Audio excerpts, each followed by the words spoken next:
Assalamualaikum warahmatullahi wabarakatuh. Perkenalkan, nama saya Rizky Febriansyah, NIM 5202121003. Saya ingin presentasikan hasil tugas rutin saya, yaitu tugas rutin 5, yaitu dengan judul motor listrik, dengan mata kuliah sistem kelistrikan mesin dan elektronika, dengan dosen pengampu Dr. Lisyanto MSI dan Budi Harto SPD MT. Baik, saya akan melanjutkan presentasi saya. Yang pertama, materi yang pertama, sejarah motor listrik AC. Yang kedua, definisi motor listrik AC. Ketiga, pengklasifikasikan berdasarkan jenis motornya. Yang keempat, jenis-jenis motor listrik. Yang kelima, cara-cara kerja motor listrik. Dan yang keenam, kumulator. Dan yang ketujuh, fungsi kumulator. 8, kekurangan kumulator dan bagian-bagiannya. A. Sejarah motor listrik AC. Nikola Tesla atau lahir di Smiljan, Kroasia 10 Juli 1856, meninggal di New York City 7 Januari 1943 pada umur 86 tahun. Adalah seorang penemu, fisikawan, teknisi mekanika dan teknisi listrik Amerika Serikat.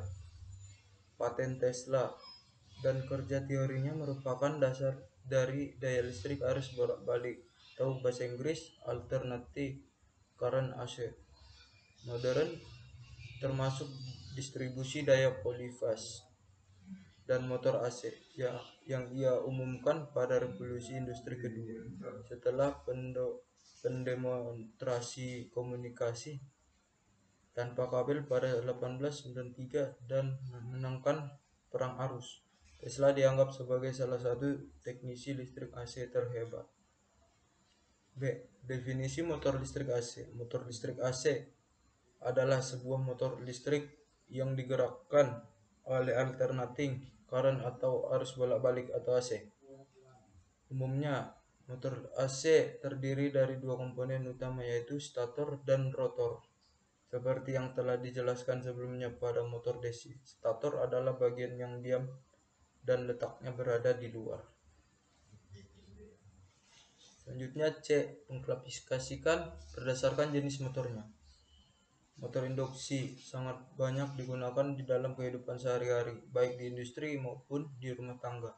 Motor induksi yang umum dipakai adalah motor induksi 3 fas dan motor induksi 1 fas. Motor induksi 3 fas dioperasikan pada sistem tenaga 3 fas dan banyak digunakan di dalam berbagai bidang industri dengan kapasitas yang besar. Motor induksi 1 fas dioperasikan pada sistem tenaga 1 fas dan banyak digunakan terutama untuk peralatan rumah tangga seperti kipas angin, lemari es, pompa air, mesin cuci, dan sebagainya. Karena motor induksi 1 fas mempunyai daya keluaran yang rendah. Selanjutnya D. Jenis-jenis motor listrik. Motor listrik yaitu motor arus bolak-balik, diantaranya sinkron dan induksi. Induksi diantaranya adalah 1 fase dan 3 fase. Motor arus searah atau yang disebut DC, diantaranya Sparley Executive dan Self Executive. Di antara Self Executive yaitu seri campuran sound. Selanjutnya E. Cara kerja motor listrik. Mekanisme kerja untuk seluruh jenis motor secara umum sama. Arus listrik dalam medan magnet akan memberikan gaya jiwa kawat, membawa arus dibengkokkan menjadi sebuah lingkaran atau loop. Maka kedua sisi loop, yaitu pada sudut kanan medan magnet, akan mendapatkan gaya pada arah yang berlawanan. Pasangan gaya menghasilkan tenaga putar atau torque untuk memutar kumparan. Motor-motor memiliki beberapa loop pada dinamonya untuk memberikan tenaga putaran yang lebih seragam, dan medan magnetnya dihasilkan oleh susunan elektromagnetik yang disebut kumparan medan. Dalam memahami sebuah motor, penting untuk mengerti apa yang dimaksud dengan beban motor. Beban mengacu kepada keluaran tenaga putar atau torque sesuai dengan kecepatan yang diperlukan. Selanjutnya, kumulator Kumulator merupakan komponen konverter mekanik dari motor dan generator yang berfungsi untuk menyerahkan arus AC menjadi DC sehingga tetap mengalir pada arah yang tetap meskipun lilitan medan dalam keadaan berputar. Tegangan listrik yang menghasilkan oleh sebuah motor atau generator DC merupakan gelombang arus bolak-balik.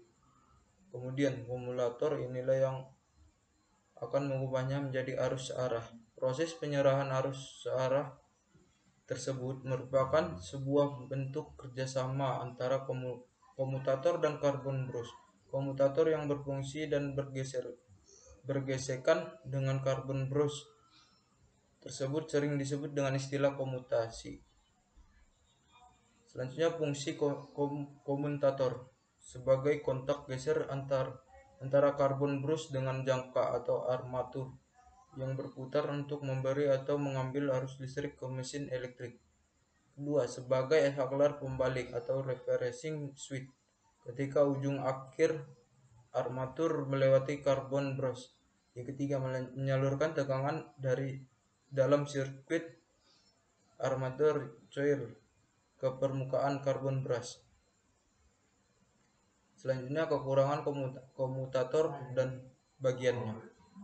Komutator relatif tidak efisien dan juga memerlukan perawatan berkala seperti penggantian sikat. Oleh karena itu, mesin komutasi menurun penggunaannya digantikan oleh mesin arus bolak-balik atau AC dan dalam beberapa tahun terakhir oleh motor DC brushless yang menggunakan saklar semikonduktor. Sekian, terima kasih atas presentasi saya. Kurang lebihnya saya mohon maaf. Assalamualaikum warahmatullahi wabarakatuh.